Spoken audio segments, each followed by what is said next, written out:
give a quick update since we are in round 5 right now. We're going to be showing a few more different. We're going to be showing a few different as we skip about the different groups that haven't finished yet. But we'll take a look at this. Saikai standing on top of Group A right now. Kraken Paradise standing on top of Group B. Team Olive top of Group C. Generation Z right now is tied with Tomo for the top of Group D, but I have to assume that the two of them haven't played each other because neither of them is lost yet. Then we have Ethereal and C Sharp at the tops of Group E. Group F is Ink Control Sorrow and Ink Delta. Group G, we have Downtown Marina actually has not lost yet alongside Quantum. That's something, although it does look like... Downtown Marina? Is that what you said? Downtown Marina. That's another team that came from Young Ink. Like, wow. That's we may be saying, works. It works. Though I will say, though, Kairos, who a lot of people had pegged as the second team to come out of that, is DQ'd. I assume that they probably just withdrew from it. So that's something to note there. And we'll go back and look at some of this here a little later because it looks like we have loaded up the lobby. Okay, Arcturus Nebulae. Oh gosh. We're gonna call them Arc. Arc. All right. Versus Inkafé. I believe, I may be wrong, but Inkafé is another team I've seen in Young Ink. The way the logo looks and name sounds very familiar. So yeah, I'm getting confirmation that Blake says, yeah, they are another team that's participated in Young Ink. Let's go, Young Ink. Yeah, Young Ink producing a lot of teams here today. Maybe that's why we have these 106 teams. So thank you to them and everything they're doing because we're seeing it pay off here today. Absolutely. Hey, it's never too late. It's never too late to start. This game is nowhere near figured out. People are every new patch, there's always something new. So it's great stuff. I'm going to see if I can find where these two teams are, what pool they're in. B. I don't know the records or any of them, but I remember I did see them in Group B. All right, so they are in Group B. So these two teams right now, they're both 2 wins and 2 losses. It looks like neither one of them will be making it out right now. Kraken Paradise and Licensed to Krill sitting at 5-0 and 4-1 respectively. So they're both done, and they cannot get to 2 losses as a result. But this is for 3rd place in this pool, so some bragging rights here. They don't play your national anthem for the bronze, but hey, the bronze is a bronze. It's just, as I said before, if you're a newer team, you're probably picking the bracket, but it's just that steady growth that you want to see. Yeah, steady growth. And if you're going to place in your group, that's just pushing you forward. Maybe you'll get a better seeding in the next tournament, and it'll work out from there. Yeah, work out from there. Every step up is a step up. That was not quite as prophetic as I wanted it to be, but we're starting out right now, and we're finally seeing a Rapid Blaster, not the one that we've seen a lot today. Very interesting, although I do like it on this map. Actually, it's the Rapid Blaster. I kind of like it everywhere. Blaster definitely, it went away for a little while, and then now I think it's coming back again. And the thing I find interesting about this game, though, is that the Soul Ink Armors from the Junior, who we haven't seen all day, pretty much any Junior at all. Yeah, no Junior at all, and that is interesting. The Junior got really, really popular there, but now that the NZAP is back on top, I mean, of course you'd use an NZAP if you're going to use a shooter that gives it to you.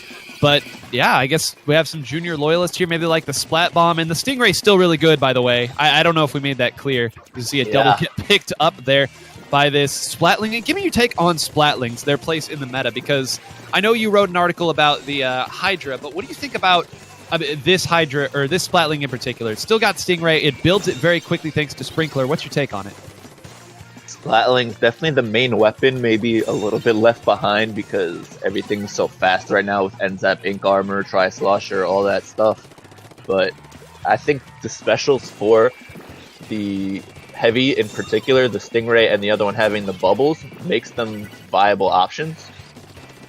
If you're a Splatling main and you've always been a Splatling main, I think you can stick with it now because the weapons are actually pretty decent.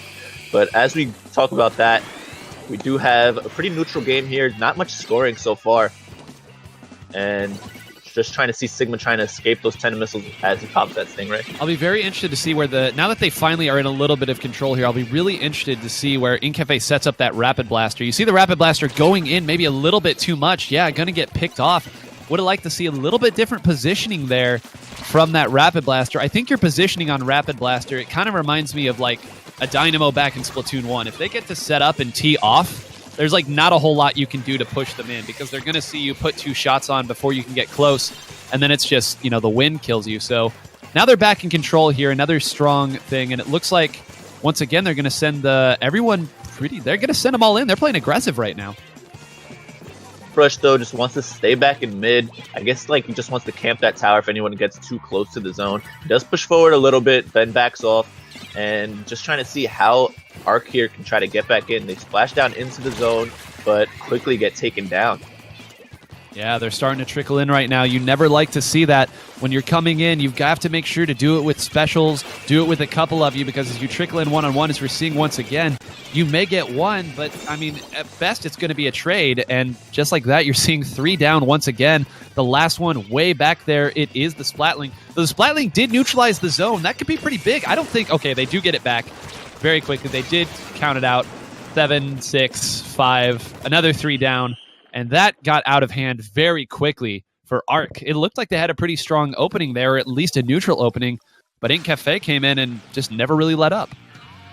Yeah, the thing like I found interesting about those team comps, though, was that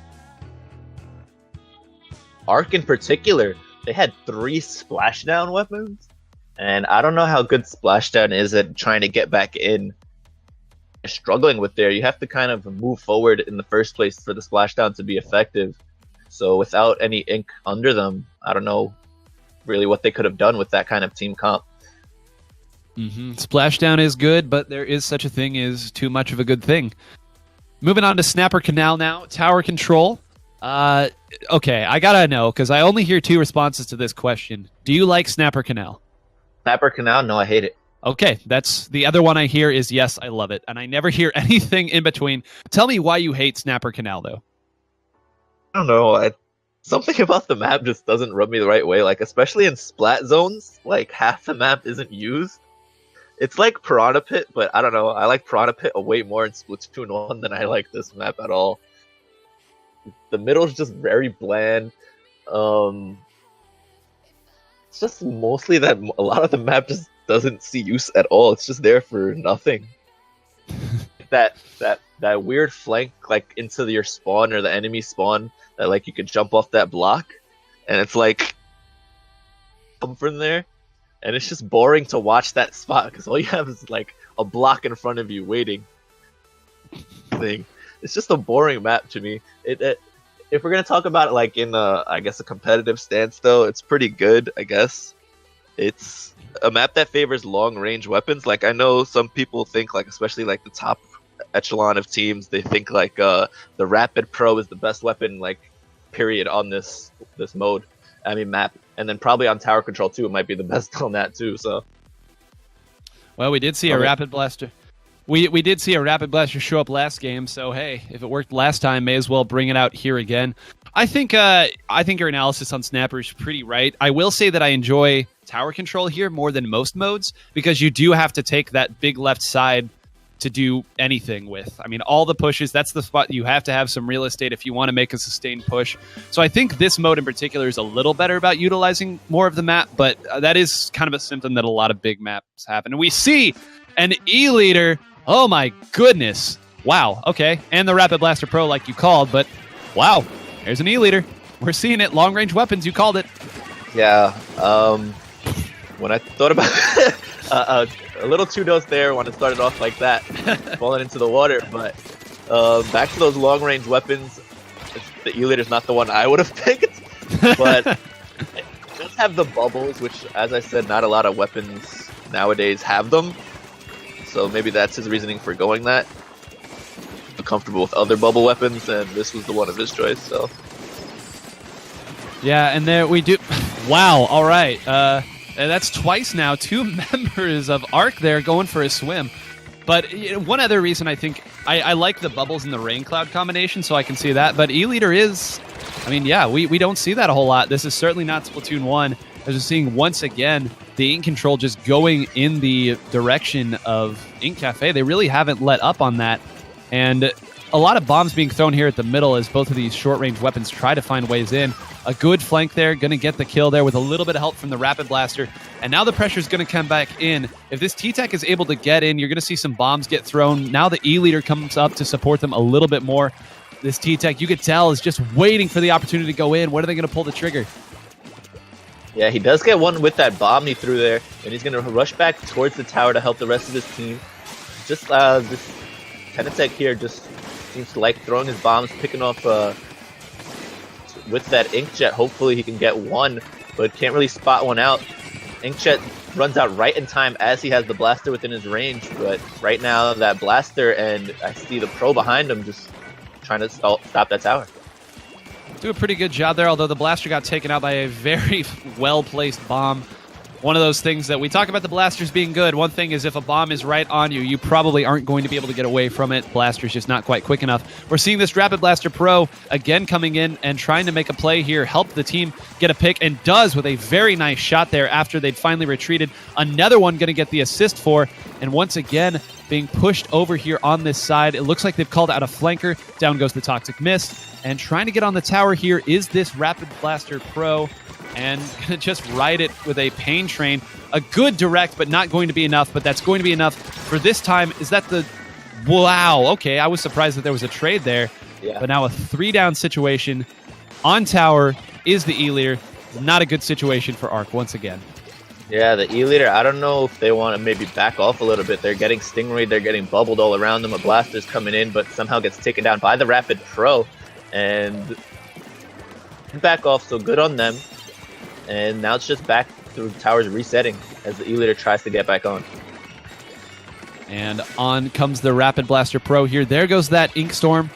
Gonna put a little bit of pressure on that side, make things just a little more difficult, but the blaster was already in their face, and the blaster going to get two, actually. Does get taken down there, but it's a 3-down situation for Inkafé here. That effectively stops that push. If they can push that Pro up there, get a little bit more pressure starting with this Stingray, they might finally be able to get something to happen. The Rapid Blaster is out there, and the E-Leader making its presence felt finally. A very important kill there, taking out the Tower Rider, and still has that tower eyed up. Not able to get the shot there on that splashdown. And that blaster is going to keep putting in more work, but it looks like they have it figured out. The blaster does go down, and the momentum that Arc had finally earned for itself is going to be swept away just like that as another good shot from the Sea Leader who's starting to find its groove. I think the blaster player on the side of Arc here should have turned around and tried to get the E-Leader. They had the position on them, and the teammate should have called him out because the E-Leader did get the one on the tower. So the maybe a little misplay there from the blaster. The E-Leader trying to go in with those tab shots, unfortunately does go down. And now I think Arc puts himself in a good position. They did have a couple down here. They just need to push up and try to get some map control to make this push happen. Yeah, this is, again, they finally started to figure something out here, but it's going to be the blaster again. We just keep saying blaster. The last one up is going to be this Stingray. With 30 seconds left, going to get swallowed up very, very quickly. And now comes this flank that we haven't talked about at all. Throwing a bomb there, maybe a little early, gives away the position. The blaster shoots the wrong way. And this T-Tech going to jump down. Going to wait around here and going to go back in. And this poor Splatling going to get swallowed once again. And now the flank is on.